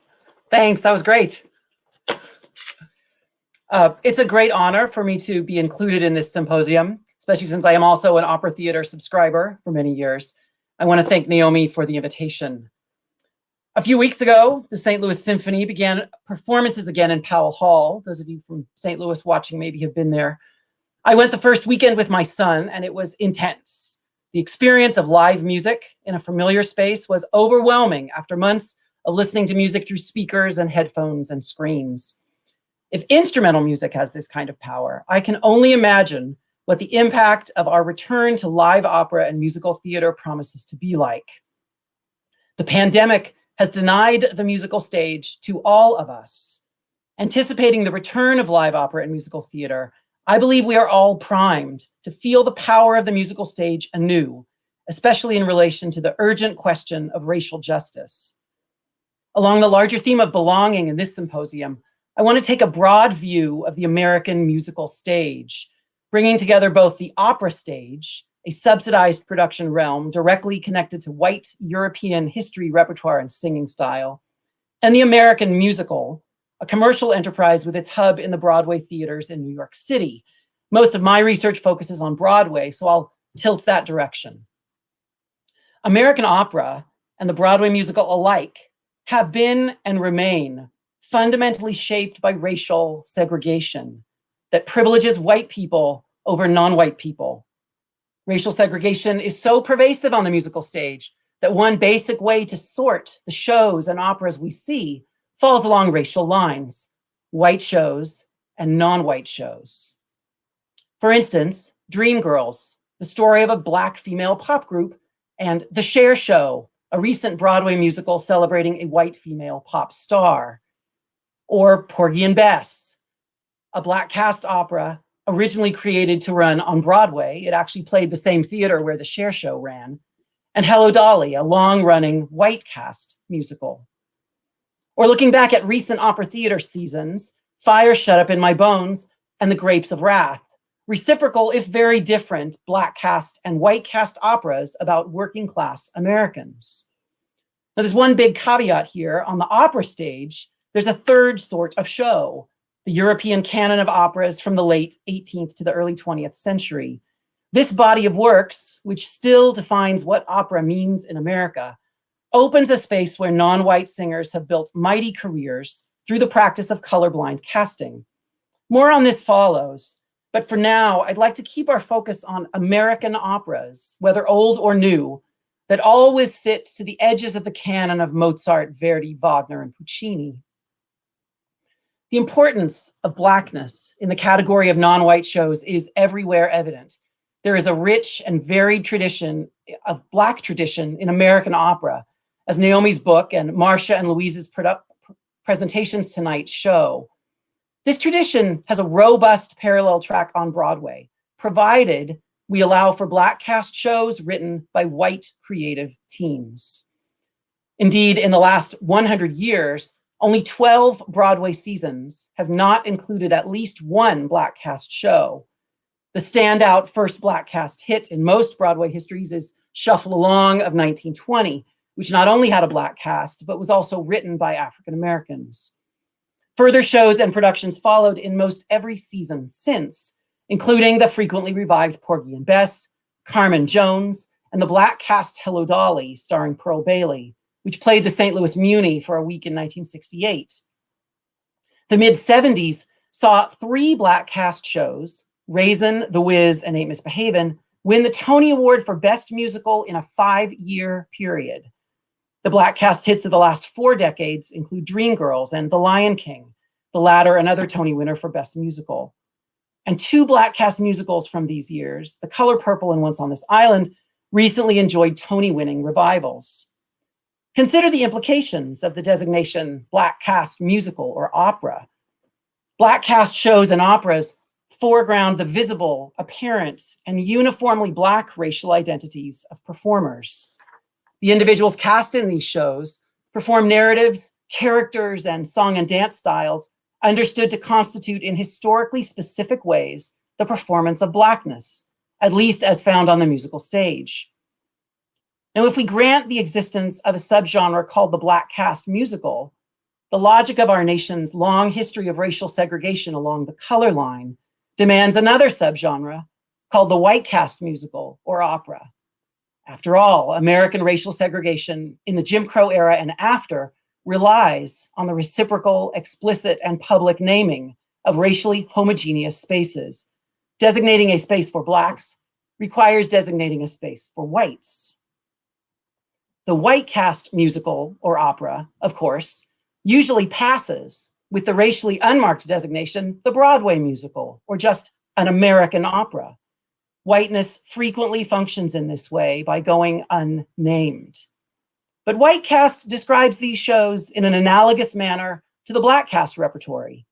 Just like the black cast musical, the white cast musical or opera foregrounds the visible, apparent, and uniformly white racial identities of its performers.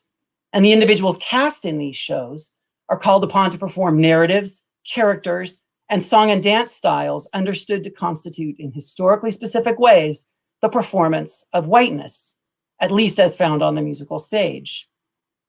And so one way to think anew about our musical stage is to understand white cast shows as such, as representations of what it means to be white, to understand these shows as expressions of a specific sort of human experience defined by whiteness that on its own, and especially when unacknowledged, utterly fails to account for the fullness of our multiracial nation and our history of racial inequality.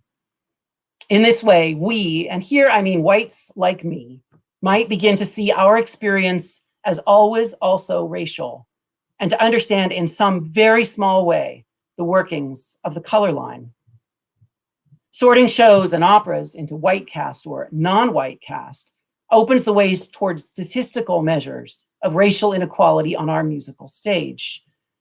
By my survey of over 2,000 productions staged in the Broadway theaters in the last 100 years, 85% of all Broadway productions have been white cast shows.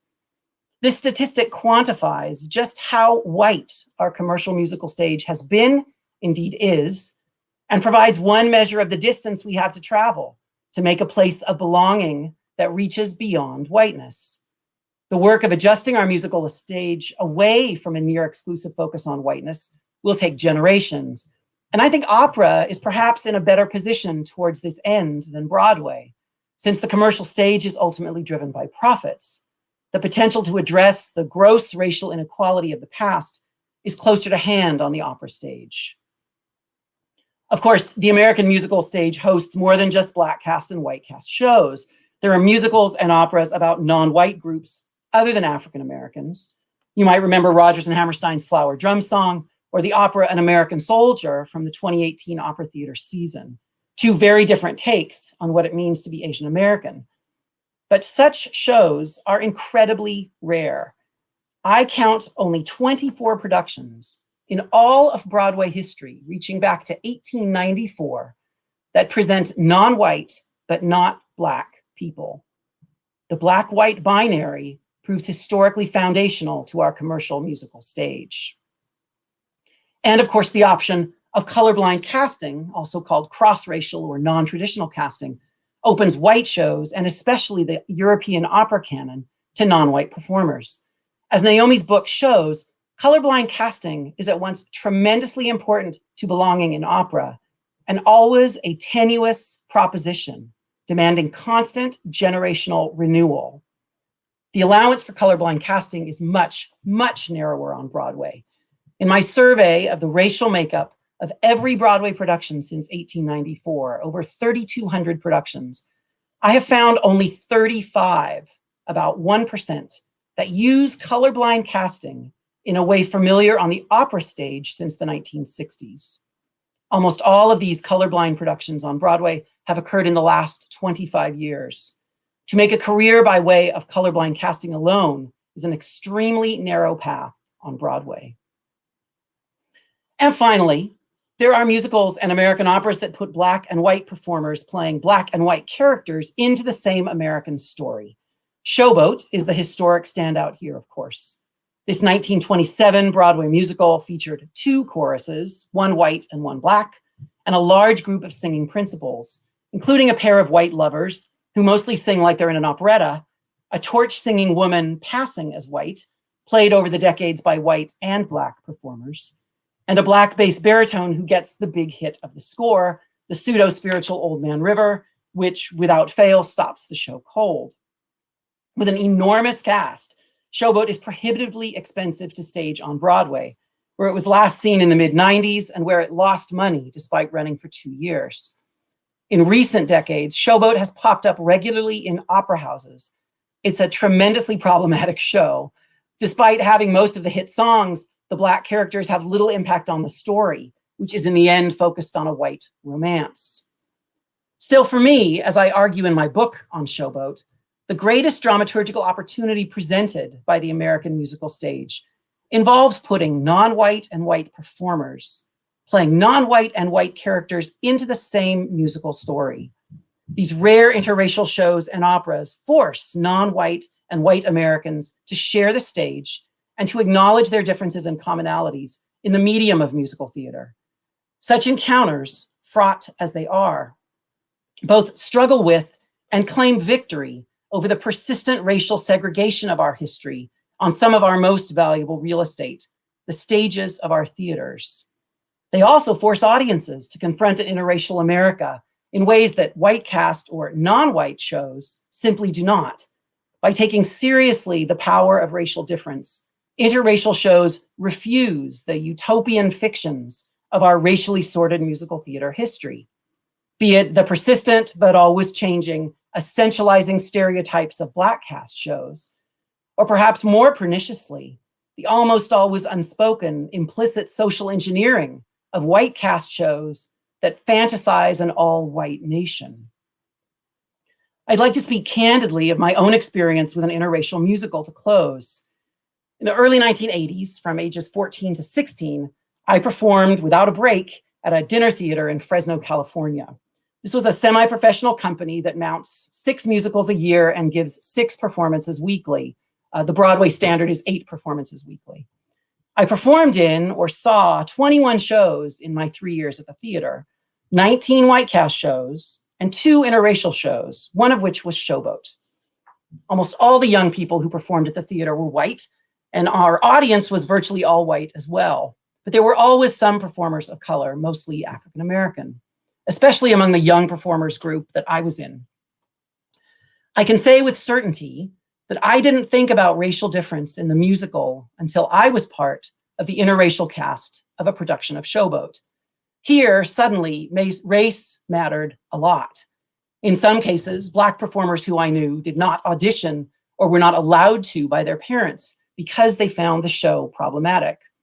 My Black friends who were in the cast couldn't sit with me during vocal rehearsals because they were in the Black cast and I was in the white chorus. We rarely appeared in the same musical numbers in the show, which limited our time backstage together. I had many costumes that marked the changing eras of American history. They had one. In retrospect, this experience fundamentally shaped me as a scholar and as a white American. Being in Showboat, more specifically being in the white chorus of an interracial show like Showboat, made me, a white teenage boy in the early 80s, aware for the first time of how the color line does its work, both in history and in my own lived presence.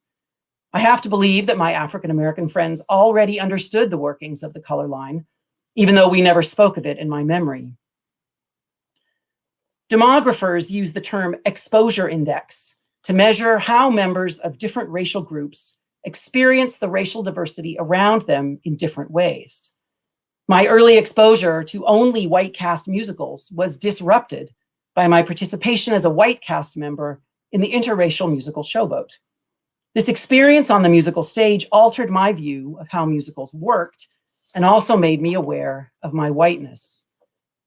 When it comes back, I hope the American musical stage returns to us as a place where whites come to recognize their whiteness, where non-white composers, librettists, and performers have more frequent chances to sing their stories, and where the challenge of the interracial show is boldly taken up in a way that speaks directly to this moment in our history. Thank you.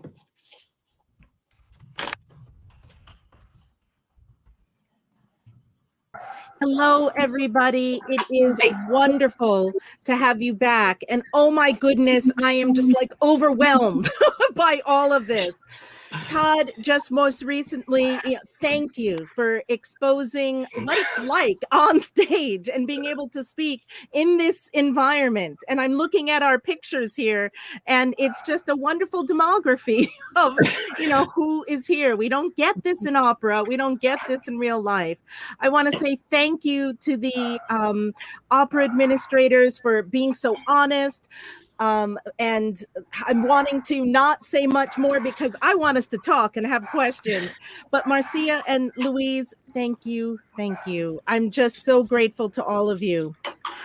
Okay, we have questions. We might have Adrienne joining us, and I'm willing to have her come along. These questions, the first thing I want to start with, and I will stop speaking in a moment because I want to model good behavior.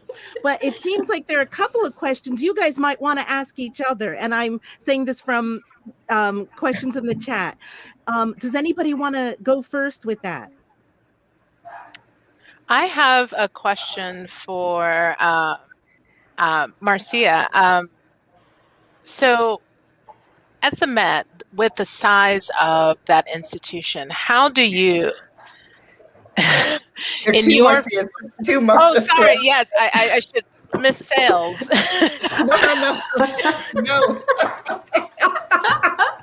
I knew it wasn't me. I just wanted to make sure you were asking me, but when you said Met, I knew. Okay. How do you, in your position, which is so critical, begin to move the needle and create change for and space for belonging and true equity and inclusivity at an institution the size of the Met? Excellent question, and particularly since, as I said earlier, this is week 7. So this is a job started on Zoom or on in this frame of video conferencing. In a pandemic. And on top of that, in a pandemic, with also all the challenges too, even around the issues of both Black Lives Matter and even just recently the death of women in the Asian community in Atlanta. Yes. All of that to start. For me, I have to do it the way I've always started jobs. You do have to get to know the people as well as get to know the culture, because I am an opera lover and an attendee of the opera, but I don't know the opera culture of the Met. And I've just been having a ton of conversations with, with Met Opera staff, and that includes everyone behind the scenes and those who work on the stage to performers. And it also has to be a plan, because I keep saying it's not the Marcia South plan. It's got to be the Met Opera plan. So all of these people have to, engage in conversations. And from the top, I've also met board members who also have said to me, excited, ready to learn. And so, to start, within that space, that's helpful. But after these conversations, which is not, as I said, it's not going to take a year, it is going to be pulling together all of those ideas and building also on what other organizations have already done. I know I'm not inventing the wheel and shouldn't approach it that way, and should use and learn from good work that everyone in this space is why I was so eager to also be a part of this conversation. So, it's going to be step by step. But literally, it does have to look at everything: representation, on stage, off stage, conversations. As we talked about, those who work to present that on stage, from the stagehands to the orchestra. I mean, all of that has to be looked at. So, and I've been told I get to look at all of it. That was, that's important. You've got a big job, yeah. I want to combine some questions from that people have been asking, and that is, do you have, and this is actually open to everyone, the administrators, but also the scholars and singers and whatever hat you have, how do we do fundraising for cultural diversity? Are there ways to do this that you don't feel you're selling something? Any ideas there? I thought there was just a really thoughtful question. Talk about the issues of fundraising in the context of cultural equity and engaging with whiteness, and give some advice for other BIPOC fundraisers in the field, or if you have to, just other non-BIPOC fundraisers. But I'm really interested in what is it like for you and your position getting these types of sort of making these requests? Anybody can jump in, and even small ideas are particularly welcome. Yeah, as maybe the resident fundraiser, I will go right there. It's tough, because asking, as a fundraiser, you don't ask for money. You find an intersection where a donor meets with the work and the mission, and they connect and engage. But the outcome is you are gaining support, and that is tough. That is tough as an individual who is looking for that intersection and that connection. And then on top of that, you add a BIPOC individual who is looking for that relationship with a donor who, the majority of donors and patrons of this industry of opera are white. And so how do you make yourself comfortable in that situation, knowing that you might be confronted with some inappropriateness, been there, been confronted with it.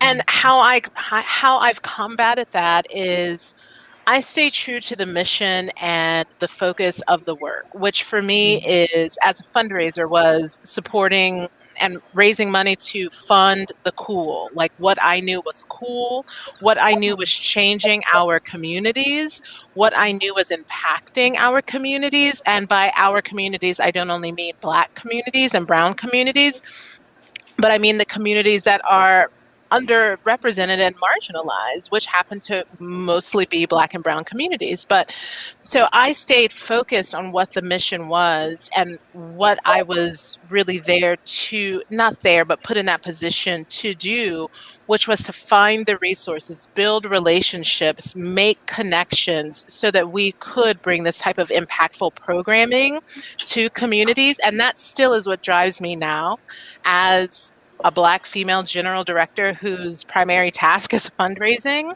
is I wash everything else out. I don't have the room and the capacity to worry about your religious aspects of life and what church you are, supporting or not supporting, who you supported on the ticket, what your political views and drive is, because that's not why I'm here. I'm here to find the intersection where you look at the programming that we do and the offerings that we do and say, yes, I want to be a part of that. And that's what drives me. And so that's what I would say to any BIPOC fundraiser. Stay in that, stay in the zone, like blinders on, literally, with why you are fundraising, why you are raising these funds to support not only the institution, because you are supporting the institution, but primarily you are raising funds to support the programmatic initiatives of the institution, which should come first and foremost. I love that response because it basically focuses on coalition building around common causes.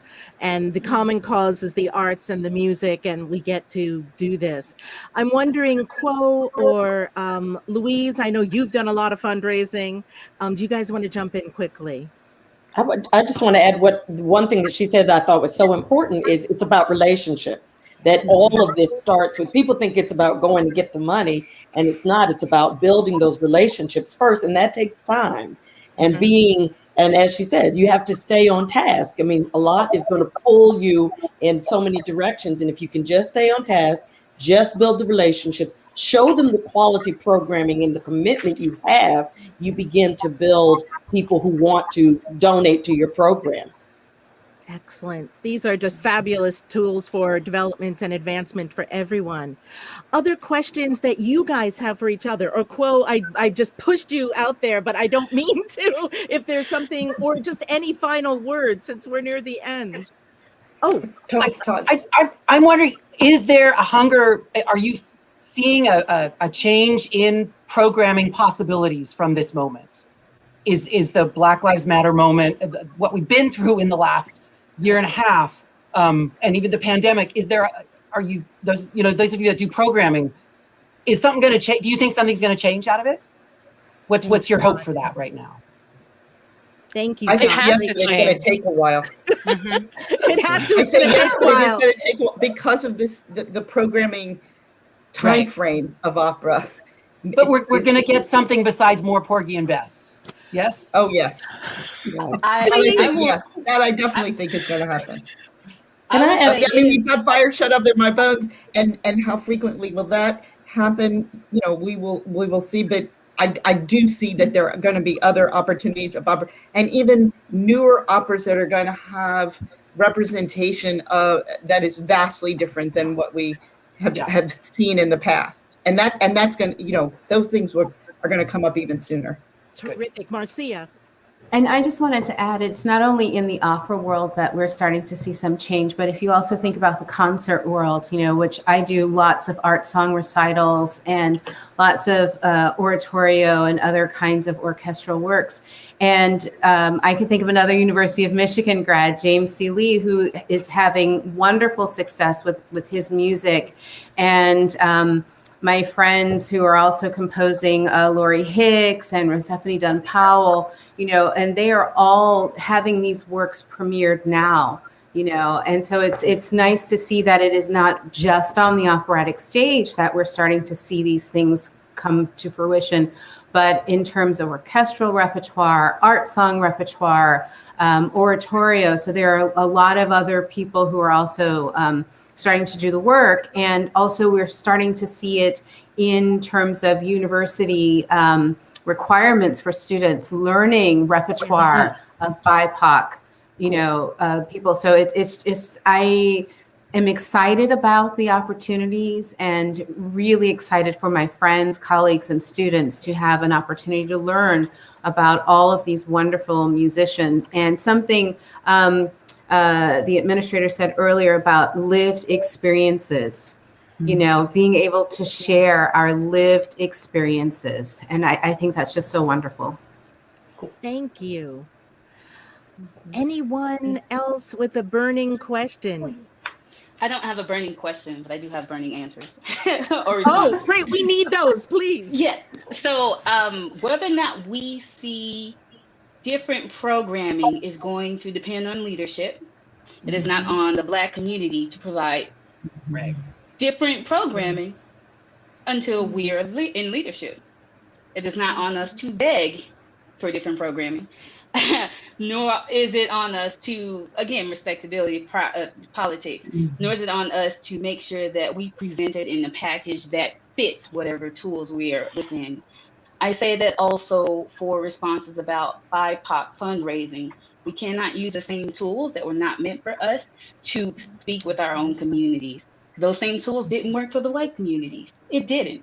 I also want us to kind of reframe the way that we see Blackness, and that we're not framing that through trauma and through traumatic experiences, and that we're not framing it as a way, we're not framing it solely through whiteness, but that we're allowing ourselves to completely expand what it means to tell stories, and that we're completely expanding what it means to have these experiences. Because as we do that, the programming will come naturally, right? We don't focus on diversity because that's just a symptom. We focus on what the actual issue is. We Langston Hughes this, we pay attention to the festering wound, so that as we continue to heal, it creates an environment and an ecosystem where those things come naturally. So those are my burning statements. Those are great. Louise. I just wanted to add to what she said. I'm 100% there. And I am always concerned about access, because we have had forever African-American composers who have written operas, who have written symphonies, who have written, but nobody's giving them the access. And so I want them not to get lost in the shuffle, because some of the narratives of African Americans are being told by non-African Americans, which is an important feature. But as you all in the administrators panel said, that having African Americans tell their story in the canon is an important part. But if they don't have performances, recordings, scores printed, then the access, the door begins to shut. So I'm that person who's always trying to say, don't let the composers who are telling these stories, who have written them since the 1800s, have their works lost and not represented. Yes, and sorry, I just want to add to that, Louise. Love it. As you know, as an administrator, it is our responsibility to provide the platform for those composers, for those voices, to say we are prioritizing those voices. We will give the resources, the financial resources, we will fundraise the financial resources, we will find it, we will mentor, because that's also the problem sometimes, right? Is that we pluck up the talent of Black BIPOC individuals who are artisans and creatives, and then we put them in a position, and then we don't surround them with the resources that they need to make them successful, right? And that happens on every single part of the Ferris wheel. So we have to give them all of that support, mentorship, that love that allows them to be the best at what it is that they are doing. And then we have to make good on our investment by saying, look, we've asked you to create this wonderful thing from your perspective. It's awesome, it's epic, it's dope, as the kids say on the streets. And so now we, as an opera company, have to return on that and give you the stage. Give you the stage to present your work. We can't just ask you to create it and say, thank you, put it in a box and move on. You know, so yes, to like exactly what Quo said, it is, programming will change when leadership sees, I don't want to say sees fit for it to change, because that is some not correct stuff. But programming will change when leadership changes it, right? It will change when leadership changes it. At Fort Worth Opera, we decided to do a night of Black excellence. And from Jump Street, lying in my bed, I said, this will be produced, directed, created by Black people only. Bottom line. And it was literally like that. And I stood very firm in that, because I needed the community, the Black community of Fort Worth, Dallas, Tarrant County, North Texas, to see them in this company. Yeah. Exactly. Yeah. But you put a value on it as a person in the leadership role, and that's it's placing a value and not making it an other, but giving it that real space of value and the position of value. I'm sorry, I know we're over time. I know, and I so wish we could go over. But one of the things I wanted to do was to show what happens when you put a bunch of people in the same room, where we're used to being the spice in other pots, but let's get us all together, so to speak. What happens when we build a community, even in a Zoom or StreamYard format? I was hoping to get conversations about real issues, and our administrators have just brought this sort of what are they going through. And I also wanted incredibly dynamic, scholarly speakers who also knew how to present this repertory that we never get to see, or we so rarely get to see. So I know that this program this evening might have seemed like, whoa, we've got all these different things going on. That's absolutely intentional. Now you have heard some of these composers, and you've heard what is happening in musical theater and race and opera, and how there needs to be a whole conference on this, Todd. And so and everybody. So I'm just so glad that we were able to be in this room to have this conversation. And I kind of wish we could keep it going for another, like a workshop. Well, I have to, Naomi, I want to make sure, Quo, we didn't get to ask you about the Black Administrator of Opera. Can you just really quickly just give us the plug? Oh. Absolutely. So there is a group. It is the Black Administrators of Opera, in which we focus on community, we focus on getting work done, and we focus on healing.